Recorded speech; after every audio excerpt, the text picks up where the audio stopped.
Hi, we're Beth and Maximo from actually DataXu, based in Boston. And we're going to tell you about our experiences with SPARC over the last year or so as we're transitioning our system from a Hadoop-based system to a SPARC-based system.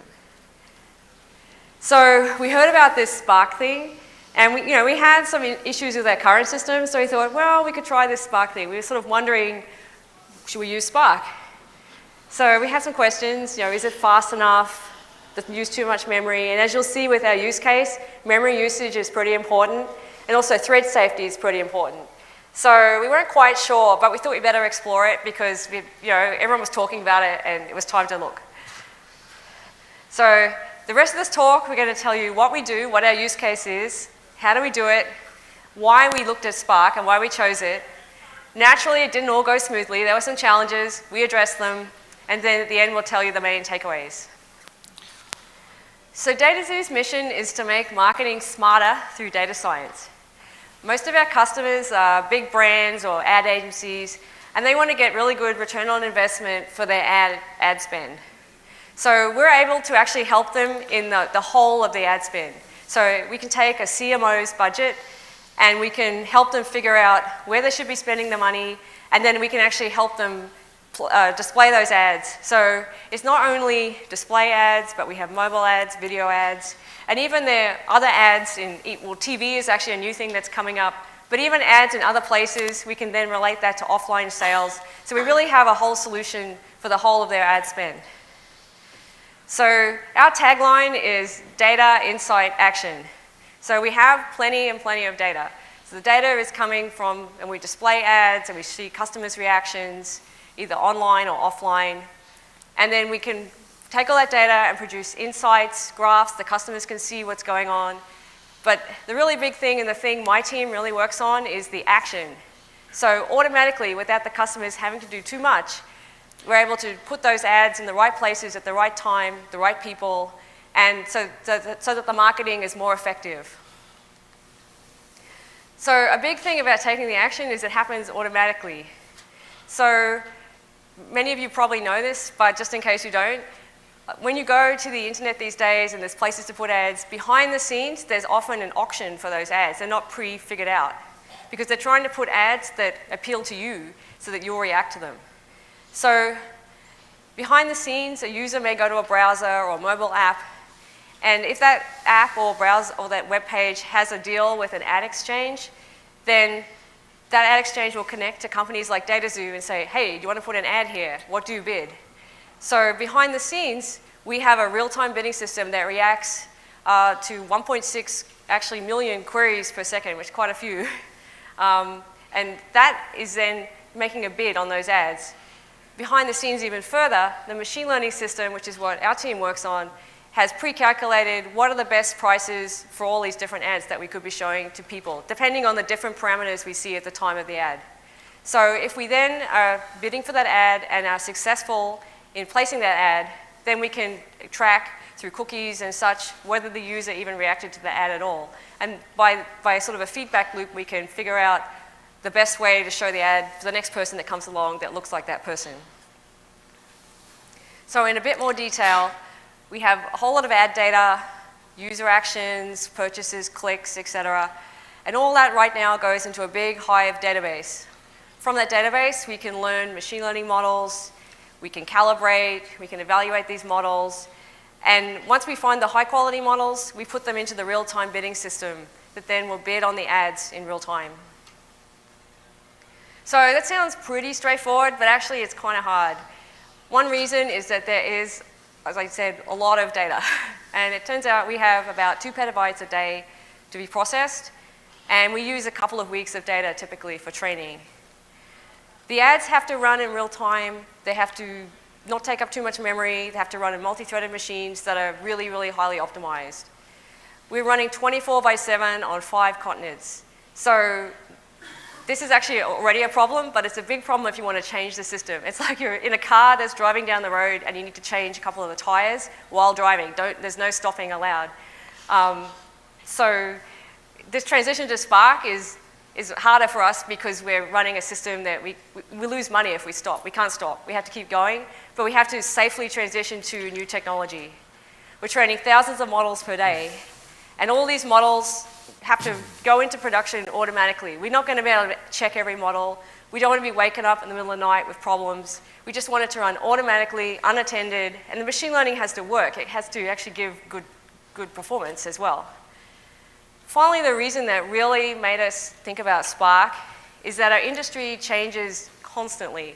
I've been in this industry about 7 years, and not 2 or 3 months has gone past when some new thing has come up that my boss has come to me and said, oh, can we just do this with this customer?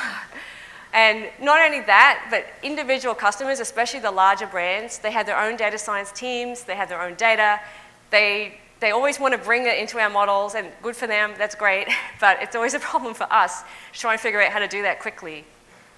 So flexibility is something that we really need, and going forward, we don't see this changing. Like this year it's TV, next year who knows what it'll be.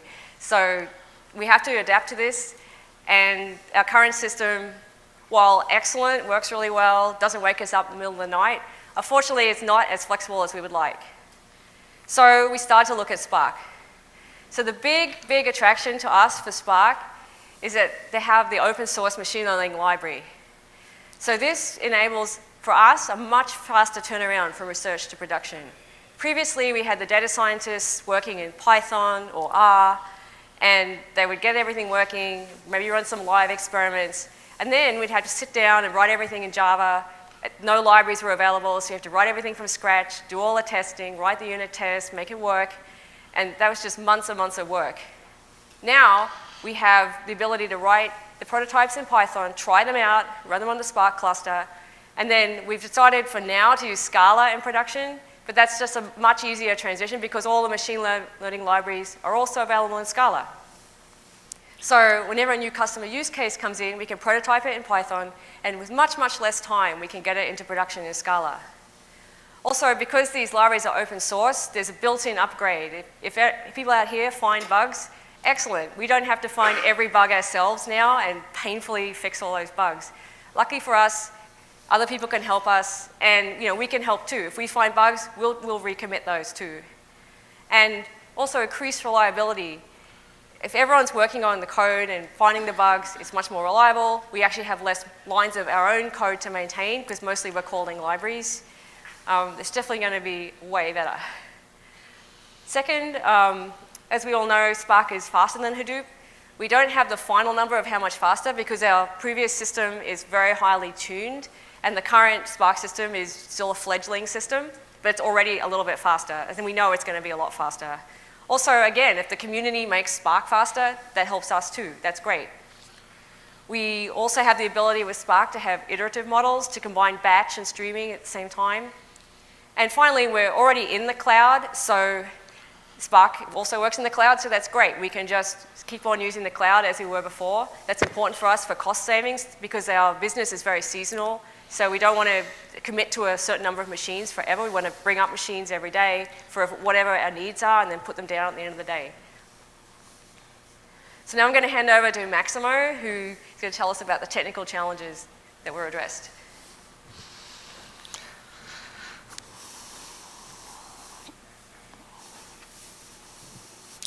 Thank you, Beth. I'll talk about some of the challenges we addressed in this journey of moving from an in-house system mostly built in Hadoop to one that leverages Spark. I'll talk about how we prepared some of the data, how we partitioned the data, some issues around feature engineering, and how we adapted a little bit the ML pipelines provided by Spark, and finally how we actually use these Spark models in production, bidding live.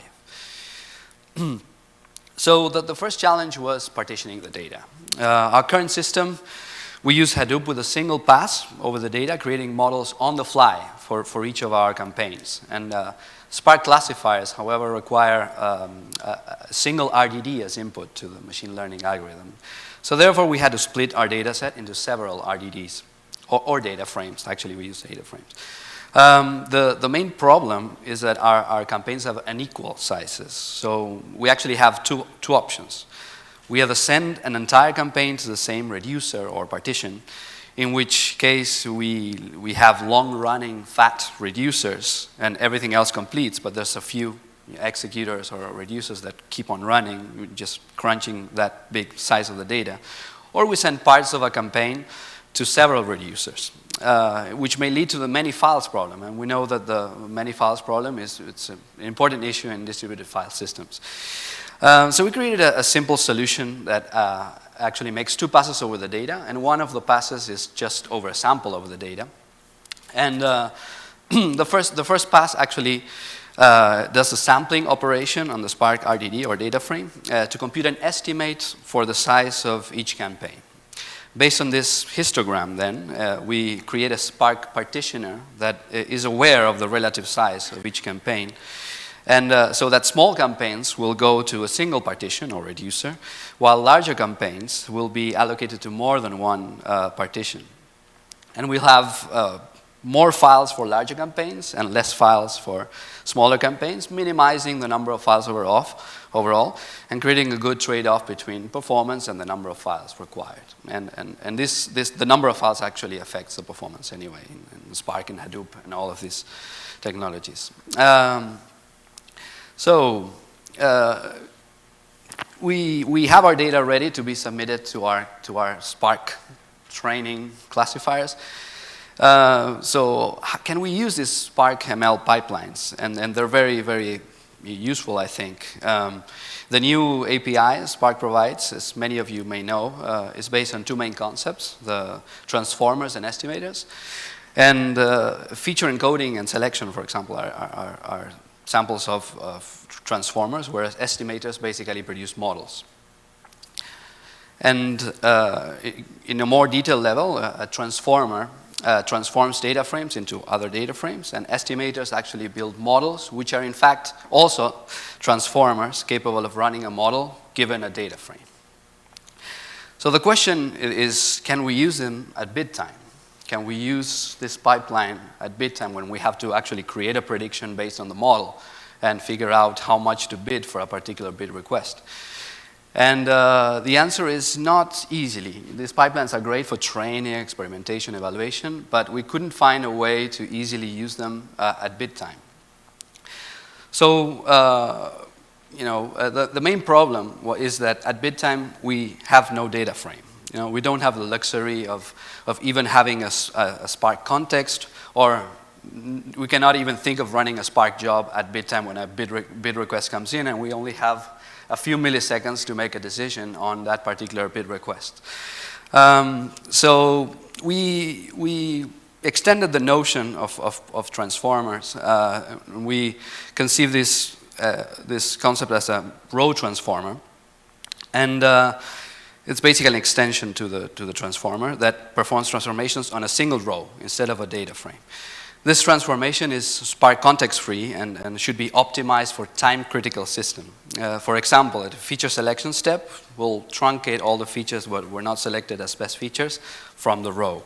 So the columns will be truncated.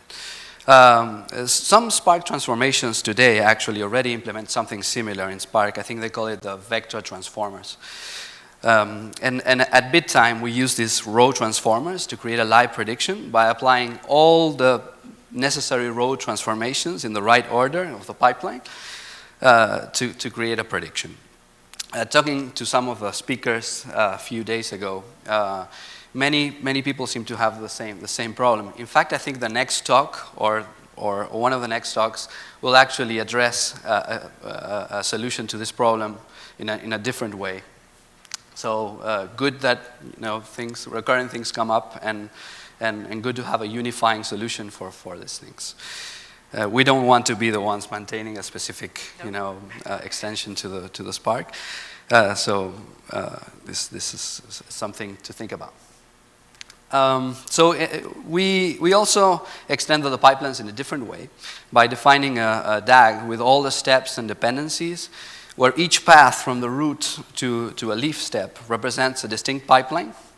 Currently, we define these pipelines as JSON configurations, and allows us to easily build different kinds of models and try out different things just by changing the JSON. And in our experience, once the data frame is in memory, running several of these pipelines is not a performance issue. It's cost efficient.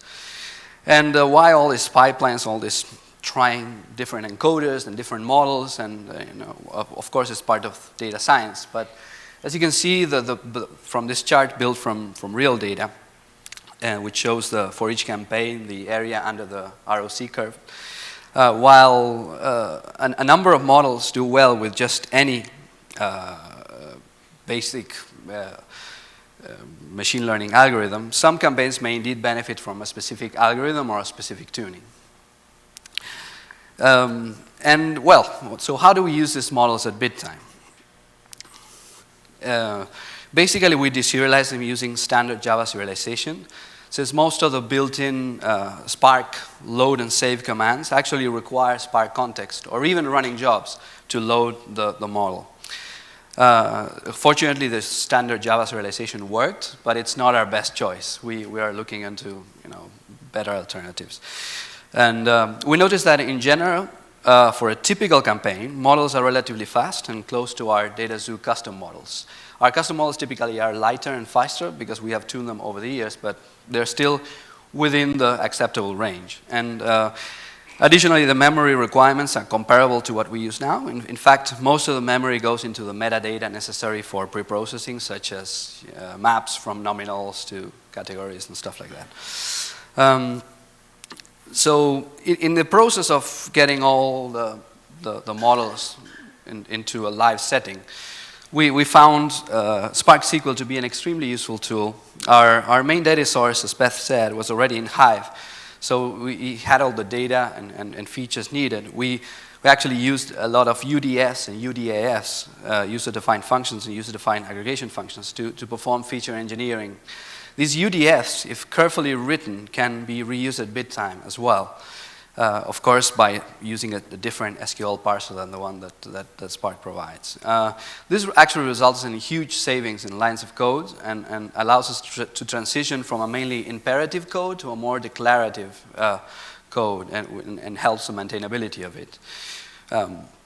For example, SPARC SQL to get a top K, we build a simple UDF, select the top K features, the top K values for operating system. Now, in this case, it's trivial, but for each feature we can do this. And once we have this kind of information, we can actually encode features very easily by just applying the function there. It's very easy to read. It's maintainable.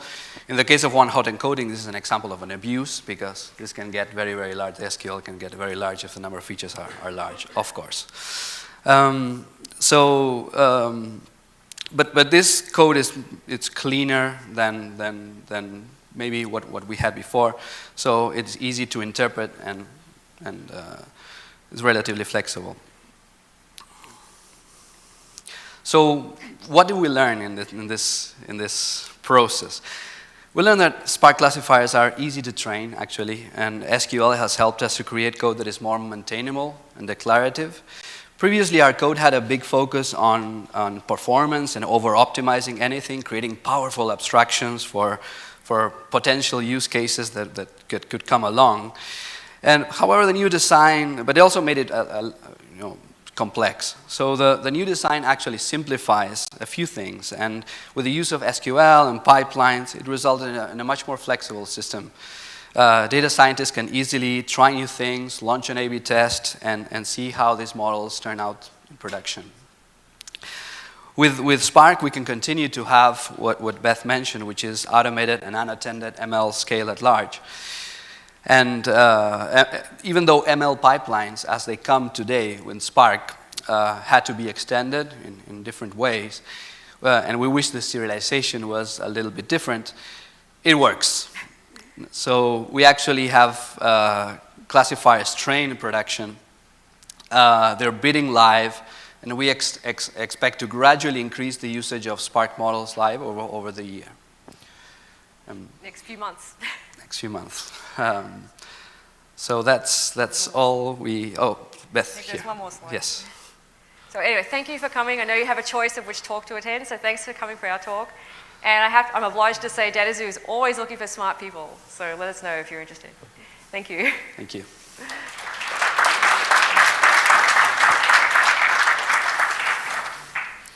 The floor is open for questions.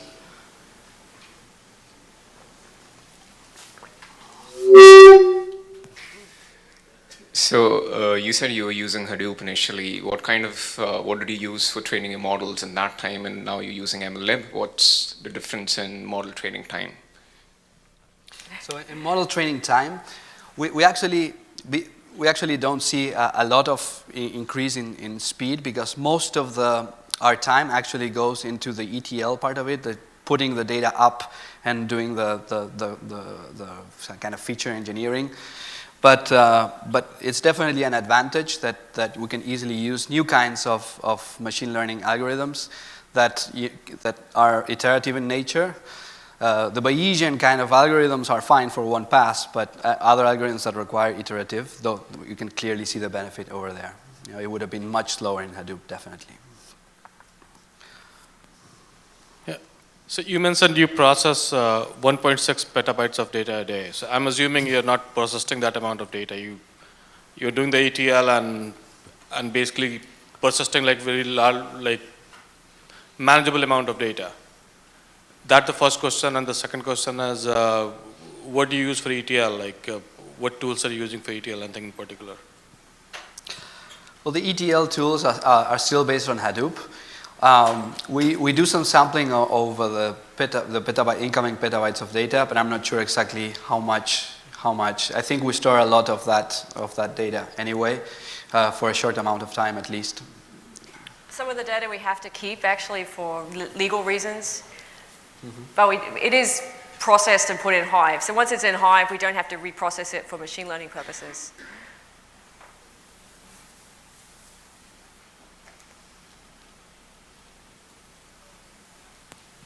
What data store do you guys use for the real-time queries? What cuts? Where do you store your models for picking it up at real time? So we have a whole real-time system that has this pluggable ability in which we ship models to a real-time system. So we're constantly updating our models by sending new models to a real-time system, which is built in-house and specifically designed to respond to 1.6 million queries or bit requests per second. We do archive our models for debugging, etc., in S3. Sorry if you have covered this in your presentation already, but how do you update your model in the real-time model in production? Yeah, so we actually we have this real-time system that is built-in, engineered, so that we can actually update models on the fly and switch from the old model to the new model. And the models are very specific for our advertiser or campaigns or whatever we pick as granularity for the model. But the real-time system is built so that we can actually update models very easily in a pluggable way. Do you mind explain what is the artifacts for the model you actually deployed? Is that yeah, it's exactly Java code.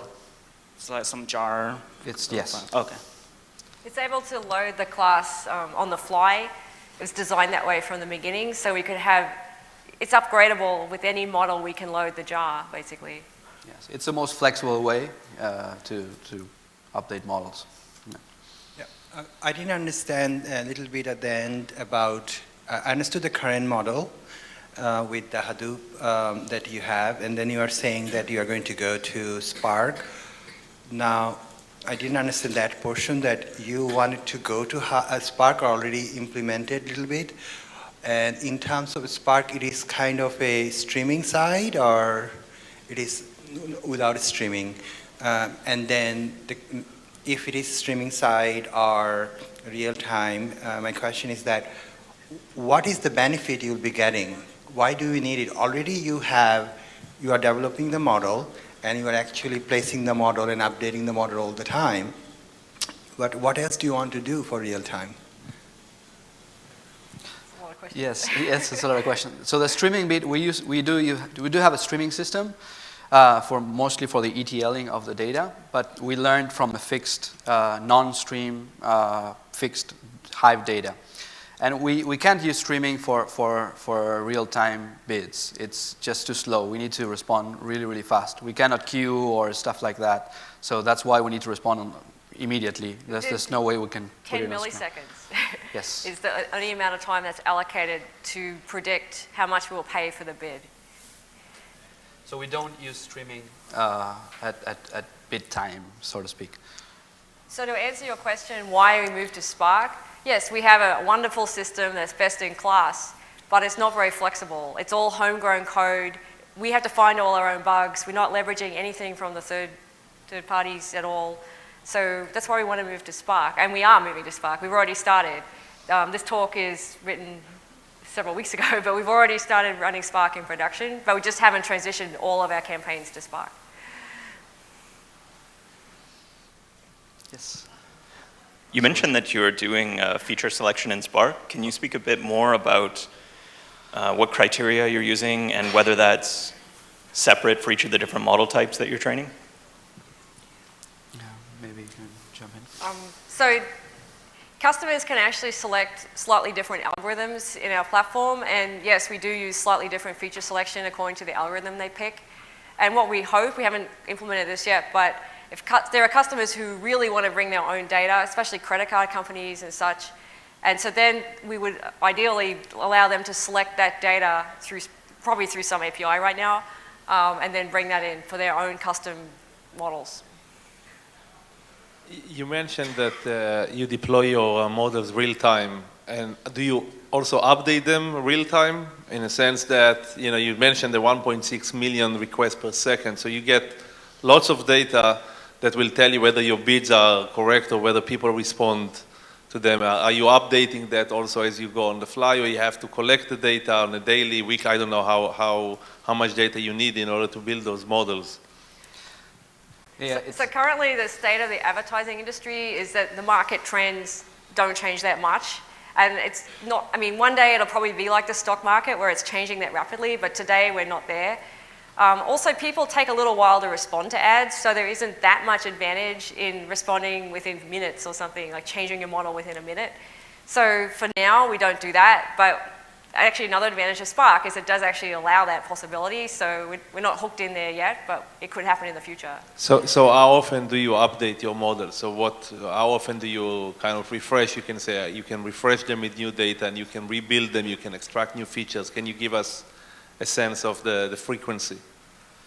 I think hourly or less, but depends a little bit, but in the range of hours, not days, but hours. Yeah. Any other questions? How many clients do you have? We have thousands of customers. So we actually train a different model for each ad campaign, or actually multiple models per ad campaign. So it's thousands of models that we need to train at once. So each customer could have multiple campaigns over time? Yep. So you're even at the same time. producing a new model for each campaign, and then you're updating that as the campaign runs? Yeah, so each model, each campaign has a different KPI. Even the same customer may run several ad campaigns at the same time with different outcomes. So we want to train a different model for each of those. It may share data among the same customer, but otherwise it's a different model. At this point, let's take other questions offline. Let's thank Beth and Maxil for the talk. Thank you.